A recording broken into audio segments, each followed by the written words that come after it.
চারটে পমফ্রেটের মধ্যে দুটো তো করেছিলাম মশালা ফ্রাই, সেই রেসিপি তো অলরেডি তোমাদের সঙ্গে শেয়ার করেছি। আর বাকি দুটো দেখো মাঝখান দিয়ে পিস করে আজকে করব একদম ঝাল ঝাল কষা কষা মশালা ফ্রাইয়ের রেসিপিটা। তোমরা যদি এখনও পর্যন্ত না দেখে থাকো তাহলে কিন্তু পুরনো ভিডিওতে গিয়ে দেখেও নিতে পারো। লবণ হলুদ মাখিয়ে মাছটাকে একদম হালকা করে ভেজে তুলে নিলাম। পমফ্রেট মাছ কিন্তু খুবই নরম হয়, সেই জন্য একটু আলতো করে রান্না করতে হয়।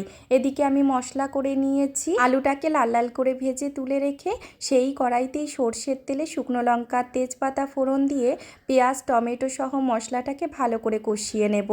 এটা যেহেতু একদম ঝোল আমি করছি না, এভাবেও কিন্তু মাছের ঝোলের মতোও করা যায়। তবে আজকেও বলেই দিয়েছে একদম গা মাখা একদম রোস্ট টাইপের খাবে। আলু দিলে সোনাইয়ের জন্য আলাদা কোনো তরকারি করতে হবে না বলেই আমি এর মধ্যে একটু আলু দিয়েছি। এটাকে কিন্তু আলু ছাড়া করলে আরও বেশি ভালো লাগবে।